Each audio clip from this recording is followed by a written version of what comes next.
Udayagiri block प्रेक्षालय जिलापाल अभियोग शुणाणी कार्यक्रम अनुष्ठित।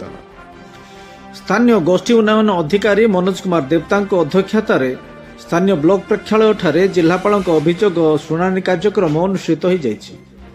ଏହି ଅଭିଯୋଗ ଶୁଣାଣି କାର୍ଯ୍ୟକ୍ରମରେ କନ୍ଧମାଳ ଜିଲ୍ଲାପାଳ ଅମୃତ ଋତୁରାଜ, ଆରକ୍ଷୀ ଅଧୀକ୍ଷକ Harisha Bishi, PD Shambhunath Nandi, PA ITDA Kripasindhu Behera, SDPO Bijay Kumar Bishi, ସ୍ଥାନୀୟ ତହସିଲଦାର ରଞ୍ଜନ କୁମାର ସାହୁ, ସ୍ଥାନୀୟ ଅଧ୍ୟକ୍ଷା ସୁଷମା ପ୍ରଧାନଙ୍କ ଉପସ୍ଥିତିରେ ସ୍ଥାନୀୟ ବ୍ଲକ ଅନ୍ତର୍ଗତ 8 ଗୋଟି ପଞ୍ଚାୟତ ଏବଂ ଏନଏସି ବାସିନ୍ଦାଙ୍କ ଅଭିଯୋଗ ଗ୍ରହଣ କରାଯାଇଥିଲା।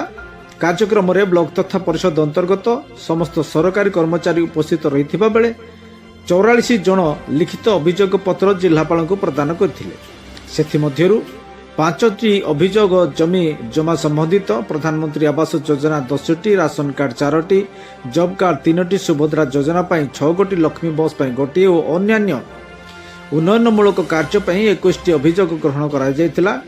ସମସ୍ତ ଅଭିଯୋଗ ପତ୍ର ଗୁଡ଼ିକ ଯାଞ୍ଚ କରି ସେଗୁଡ଼ିକର ଶୀଘ୍ର ସମାଧାନ କରିବା ନିମନ୍ତେ କାର୍ଯ୍ୟକ୍ଷମ ନିମନ୍ତେ ସେହି ସମ୍ବନ୍ଧିତ ଅଭିଯୋଗ ଗୁଡ଼ିକର ବିଭାଗୀୟ ଅଧିକାରୀମାନଙ୍କୁ ପ୍ରଦାନ କରିବା ସହ ସମାଧାନ କରିବା ନିମନ୍ତେ ଜିଲ୍ଲାପାଳ ଆଦେଶ ଦେଇଥିବା ସୂଚନା ରହିଛି।